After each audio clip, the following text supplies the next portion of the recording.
في أكتوبر 1917 اتولد فارس السينما البرنس أحمد مظهر اللي عاش حياته كلها بالطول والعرض.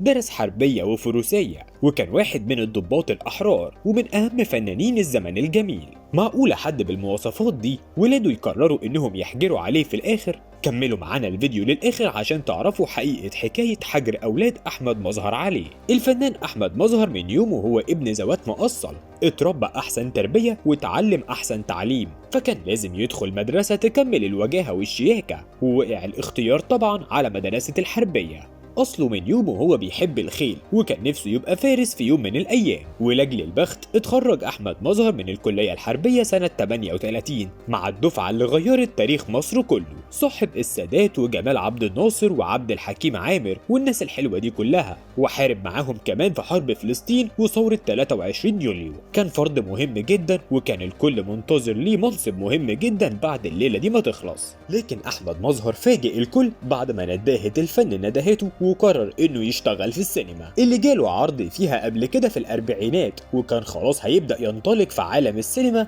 لولا حرب فلسطين.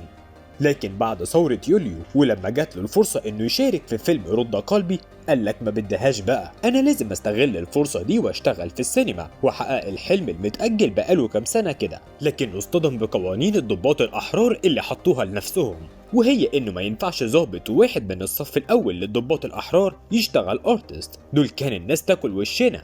مع ان فيلم رد قلبي ده كان اصلا بيمجد في الثوره وبينتصر ليها، والناس لما كانت تشوف واحد من الضباط الاحرار نفسهم بيمثل في الفيلم ده هيصدقوا ويقتنعوا اكتر، بس برضو الكل قالك لا. وبيني وبينكم تورته المناصب في الوقت ده كانت على اشدها، كل واحد فيهم عاوز ياخد اكبر حته في البلد، قصدي من التورته، وقالوا يضيقوا على مظهر يمكن يقرر يروح للسينما بتاعته دي ويبقى خلصنا من زحام واحد على التورته. وهو ده اللي حصل فعلا، مظهر ساب لهم الجمل بما حمل وقرر انه يستقيل من الجيش ويروح لشغفه اللي مسيطر عليه دلوقتي وهو السينما. عمل مظهر الفيلم وكسر بيه الدنيا، والنجاح الكبير اللي حققه خلاه يحس انه كان بيقدم خدمه جليله للوطن ما تقلش ابدا عن الدور اللي بيقدمه عبد الناصر واللي معاه. عشان كده حاول مظهر انه يرجع لشغله في الجيش، بس عبد الناصر قال له كل سنه وانت طيب، ما التورته كانت اتوزعت خلاص، يجيب له منصب منين؟ بس الشهاده لله عبد الناصر ما جابهالوش خبط لزق كده، هو قال له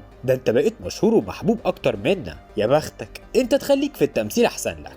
احمد مظهر سمع الكلام وكمل في التمثيل، وبقى كل فيلم يعمله يكسر بيه الدنيا وما بقاش ملاحق على الالقاب فارس السينما وبرنس السينما، لغايه ما جه اليوم اللي حس انه خلاص راحت عليه لما سعاد حسني صممت ان اسمها يجي قبل اسمه على تتر فيلم كانوا شغالين عليه سوا اوائل السبعينات، وهو كمان كان بيحب اسمه يجي الاول، فالاتنين اتخانقوا والخناقه خلصت بفوز السندريلا بمكانها الاول على التتر، يعني البنوته الصغيره فازت على التاريخ وبقوه. في اللحظه دي ادرك احمد مظهر ان خلاص راحت عليه وانه احسن له يفتح ورشه في الفيلا بتاعته يصلح فيها عربيات ويسيبه من حكاية التمثيل دي خالص، لغاية ما سعاد حسني راحت له البيت طيبت خاطره بكلمتين وأقنعته يرجع يمثل تاني، وكمل مظهر في التمثيل اللي بقت مساحته فيه تقل شوية بشوية، وكل ما يبعد عن الأضواء كل ما يزيد حبه لفيلته اللي بيقضي فيها معظم وقته. وفي وسط ما الدنيا كلها ما تعرفش حاجة عنه بتطلع مريم فخر الدين تقول